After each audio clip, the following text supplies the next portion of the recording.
মুক্ত বিদ্যালয় শিক্ষা সংস্থানৰ অধীনত DLED উত্তীৰ্ণ এই শিক্ষক সন্থাৰ তৰফৰ পৰা আপোনালোক সকলোকে আমি আন্তৰিক শ্ৰদ্ধা আৰু কৃতজ্ঞতা নিবেদন জনাইছোঁ।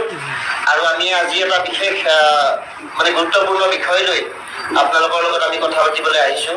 আৰু সেই বিষয়টো হৈছে আপোনালোকে জানে যে বিটিআৰত পৰিৱৰ্তন আৰু উন্নয়নৰ শ্লোগান দি চৰকাৰ চলাই থকা সন্মানীয় প্ৰমোদ বড়োৰ নেতৃত্বাধীন চৰকাৰৰ এটা বিৰাট ডাঙৰ যিটো আমি বুলি কওঁ দুৰ্নীতি, সেই দুৰ্নীতিৰ কথা পোহৰলৈ আনিবৰ বাবে আমি আজি আপোনালোকৰ ওচৰত উপস্থিত হৈছোঁ। আপোনালোকে জানে যে বিগত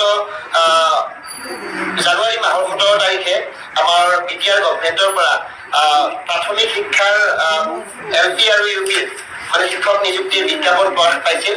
আৰু সেই বিজ্ঞাপন প্ৰকাশৰ অন্তত যোৱা পৰহি তেখেতসকলে তাৎক্ষণিকভাৱে কোনো ধৰণৰ কাকো খবৰ নিদিয়াকৈ এটা নটিফিকেশ্যন উলিয়াই পেলাই যোৱাকালি আপোনাৰ হঠাতে এখন যথেষ্ট বিসংগতিপূৰ্ণ মেধাৰ তালিকা তেওঁলোকে প্ৰকাশ কৰি আৰু আজি 8:30 বজাতে ৰাতিপুৱা 8:30 বজাতে ইমান ততাতৈয়াকৈ তেওঁলোকে নিযুক্তি প্ৰক্ৰিয়া আগবঢ়াই নিবৰ কাৰণে চেষ্টা কৰিছে। তাত আমাৰ ক'ব লগা নাছিল, কিন্তু কথাটো হ'ল প্ৰথম কথাটো আমি সদৌ ৰাষ্ট্ৰীয় মুক্ত বিদ্যালয় শিক্ষা সংস্থানৰ অধীনত যিটো আমাৰ NISৰ জৰিয়তে আমাৰ DLED কৰা আমাৰ গোটেই অসমতে প্ৰায় 1 লাখ প্ৰাৰ্থী আছিল।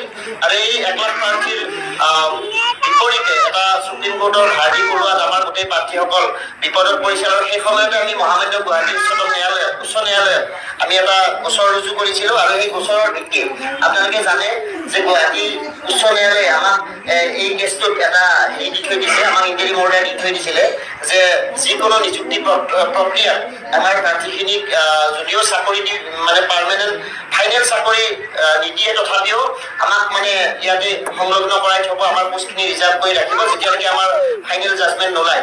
কিন্তু কথাটো হ'ল এই মহামান্য গুৱাহাটী উচ্চ ন্যায়ালয়ৰ আদেশ ভৰিৰে মোহাৰি যোৱাকালি যিখন আমাৰ মেধাৰ তালিকা প্ৰকাশ হৈছে তাতে তেখেতসকলে NISৰ জৰিয়তে DLED উত্তীৰ্ণ প্ৰাৰ্থীসকলক নিযুক্তিৰ পৰা বাহিৰ কৰিছে। আৰু তাৰ লগতে বিভিন্ন ধৰণৰ আঁসোৱাহপূৰ্ণ এই মেধাৰ তালিকা আপোনালোকে নিশ্চয় দেখা পাইছে যে আমাৰ এই মেধাৰ তালিকাত কি হৈছে, প্ৰথমবাৰৰ বাবে কোনো ধৰণৰ নাম্বাৰ তালিকাত নম্বৰ সন্নিৱিষ্ট কৰা হোৱা নাই। আপোনালোকে দেখা পাইছে যে ইয়াত কোনো ধৰণৰ নাম্বাৰ দিয়া হোৱা নাই।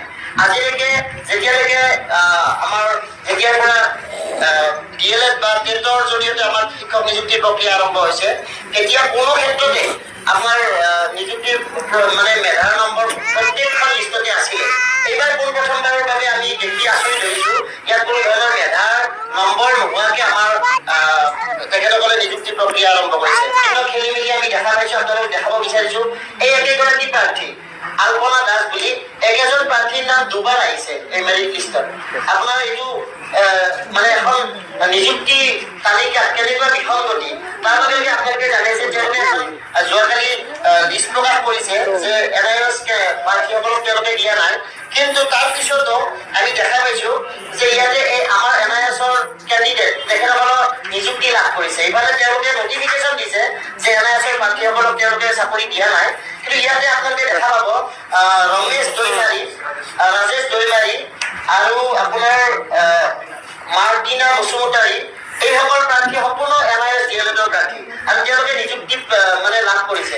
এতিয়া কথা হ'ল আমি এই গোটেই যিখিনি গণ্ডগোল হৈছে তাৰ লগতে আৰু এটা গণ্ডগোল আমি দেখা পাইছোঁ যে নিযুক্তি তালিকাৰ সময়ত যিখন আমাৰ প্ৰভিজনেল তালিকা উলিয়াইছিলে তাত যিটো নম্বৰৰ তালিকা আপোনালোকে সেই ভেৰিফিকেশ্যনৰ তালিকা আৰু ইয়াত এইখন তালিকাৰ মাজত একদম বিসংগতি দেখা পোৱা গৈছে। য'ত নাম্বাৰৰ যিজন মানুহৰ নাম্বাৰ 4000ত আছিল তেওঁলোকক আমাৰ মাজতে আহি পেলাই তেওঁলোকে নিযুক্তি পত্ৰ লাভ কৰিছে। এতিয়া কথা হ'ল এই গোটেই কথাবিলাক এটা হৈছে ইয়াতে যথেষ্ট দুৰ্নীতি হৈছে। আৰু আমি জীৱনত প্ৰথমবাৰৰ বাবে দেখা পাইছোঁ যে 10 ঘণ্টা আগত মেধাৰ তালিকা প্ৰকাশ কৰি 10 ঘণ্টাৰ পিছতে আজি ইমান তললৈকে তেওঁলোকে নিযুক্তি পত্ৰ দিবৰ কাৰণে ব্যৱস্থা কৰিছে। এই কথাটোৱে একদম তেওঁলোকৰ যে দুৰ্নীতি হৈছে এইটো স্পষ্ট কৰিছে। আমি গম পোৱা মতে তেওঁলোকে যথেষ্ট টকা পইচাৰ লেনদেন কৰি পেলাই যোনে টকা পইচা দি তেওঁলোকক কৰিছে, যোগাযোগ কৰিছে, তেওঁলোকে ইয়াত নিযুক্তি পত্ৰৰ কোনো ধৰণৰ ব্যৱস্থা চিষ্টেম ফলো নকৰাকৈ তেওঁলোকে এই নিযুক্তি প্ৰক্ৰিয়াৰ তালিকাখন তেওঁলোকে প্ৰস্তুত কৰিছে। গতিকে আমি ভাবিছোঁ যে এই ক্ষেত্ৰত আমি দাবী জনাইছোঁ আজি অসম বিটিআৰ চৰকাৰে যিটো আমাৰ নিযুক্তি প্ৰক্ৰিয়াৰ ব্যৱস্থা আগবঢ়াই লৈ গৈ পেলাই তেখেতসকলে আমাৰ নিযুক্তি প্ৰক্ৰিয়াৰ আজি নিযুক্তি পত্ৰ বিতৰণ কৰিবলৈ গৈ আছে। আমি তাৎক্ষণিকভাৱে এই নিযুক্তি প্ৰক্ৰিয়াটো বন্ধ কৰিবৰ কাৰণে আমি সদৌ অসম ৰাষ্ট্ৰীয় মুক্ত বিদ্যালয় শিক্ষা অনুষ্ঠানৰ অধীনত DLED উত্তীৰ্ণ শিক্ষাগুৰুসকলৰ এই সঞ্চালকৰ পৰা আহ্বান জনাইছো, দাবী জনাইছো। আৰু অন্যথাই আমি যিহেতু মহামান্য গুৱাহাটী উচ্চ ন্যায়ালয়ৰ এটা আদেশ তেখেতসকলে ভৰিৰে মোহাৰিছে, আমি আচলতে আজি লজ্জিত হৈছো, দুখিত হৈছো BPRৰ বাসিন্দা হিচাপে যে কোনোবাৰে আমাৰ মহামান্য উচ্চ ন্যায়ালয়ৰ আদেশ ভংগ কৰি কোনো গভৰ্ণমেণ্টে কিবা কৰা আমি নজিৰ দেখা নাছিলো। কিন্তু এইবাৰ প্ৰথমবাৰৰ বাবে BTR গভৰ্ণমেণ্টে তেওঁলোকে নিজৰ খেয়ালখুচি মতে মহামান্য উচ্চ ন্যায়ালয়ৰ আদেশ এটা নিৰ্দেশ এটা তেওঁলোকে ভেঙুচালি কৰিছে। গতিকে ইয়াৰ বাবে তেখেতসকলে নিশ্চয় শাস্তি পাব লাগিব। আৰু তেওঁলোকে যদি এই নিযুক্তি প্ৰক্ৰিয়াটো বন্ধ নকৰে তেতিয়াহ'লে অনতিপলমে আমি মহামান্য উচ্চ ন্যায়ালয়লৈ লাগিলে উচ্চতম ন্যায়ালয়লৈ আমি যাম। কাৰণ আমাৰ এই ন্যায়ালয় আইন সকলোৰে ঊৰ্ধত, কোনো আইনৰ ঊৰ্ধত হ'ব নোৱাৰে।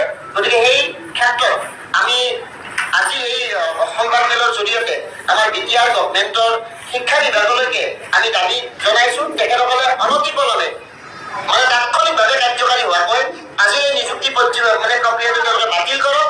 আৰু অন্যথাই আমি এই বিষয়টো মহামান্য কোৰ্টলৈকে লৈ যোৱাটো বেলেগ কথা। গোটেই দ্বিতীয় দিন আমি এটা বিশেষ পৰিৱেশ গঢ়ি তুলিম। কাৰণ আমাৰ BTRৰ গোটেই NISৰ জৰিয়তে DLED উত্তীৰ্ণ প্ৰাৰ্থী প্ৰায় 7,000-ৰ পৰা 9,000জন আমাৰ প্ৰাৰ্থী আছে। গতিকে আমি সকলোৱে অতি কম সময়ৰ ভিতৰত যিহেতু আজি তাৎক্ষণিকভাৱে তেওঁলোকে নিযুক্তি প্ৰক্ৰিয়া আৰম্ভ কৰিছে, গতিকে আমি আজি প্ৰতিবাদৰ কাৰ্যসূচীলৈকে যাব খোজা নাই। আমাৰ মানুহবিলাক তেখেতসকল মানসিকভাৱে ভাগি পৰিছে। গতিকে আমি 2 এদিনতে সেনেকুৱা ধৰণৰ এটা জংগী আন্দোলন আমি গঢ়ি তুলিম। আৰু তাৰ লগে লগে আমি মহামান্য উচ্চ ন্যায়ালয়লৈ যাতে যাব নালাগে তাৰ কাৰণে আমি তেখেতসকলক